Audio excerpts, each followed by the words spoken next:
মালদায় গ্রেপ্তার বিজেপি পঞ্চায়েত প্রধান, দলেরই মহিলা পঞ্চায়েত সদস্যের ওপর হামলার অভিযোগ। তার পাশাপাশি আর্থিক দুর্নীতির অভিযোগ রয়েছে বলে জানতে পারা যাচ্ছে। বিজেপি পঞ্চায়েত প্রধান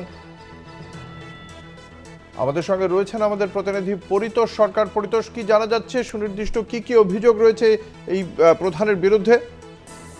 একদমই অঙ্কুদা, তোমাকে বলে রাখবো যে ঘটনা এই পঞ্চায়েতের প্রধান অর্থাৎ দক্ষিণ চণ্ডীপুর গ্রাম পঞ্চায়েতের প্রধান শক্তি মণ্ডলের বিরুদ্ধে অভিযোগ রয়েছে। বিজেপির দলীয় সদস্যকে মারধরের অভিযোগ রয়েছে। তার পাশাপাশি একাধিক দুর্নীতির অভিযোগ রয়েছে, বিভিন্ন কাজে দুর্নীতি হয়েছে এমনও অভিযোগ রয়েছে।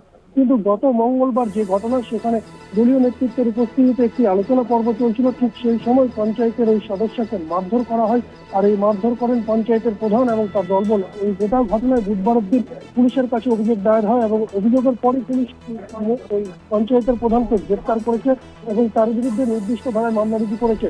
পুলিশ প্রশাসনের তরফে জানানো হচ্ছে বেশ কিছু জামিন অযোগ্য ধারা রয়েছে, এই সমস্ত ধারায় তাকে গ্রেপ্তার করা হয়েছে। পাশাপাশি আজকে তাকে মালদা জেলা আদালতে তোলা হচ্ছে।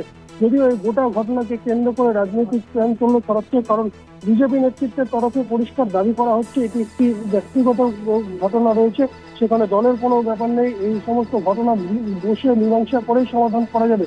যদিও বিরোধীরা বিভিন্ন রকম অভিযোগ তুলে সরব হচ্ছে। অঙ্কুরদা, ধন্যবাদ। আমাদের সঙ্গে ছিলেন আমাদের প্রতিনিধি পরিতোষ সরকার।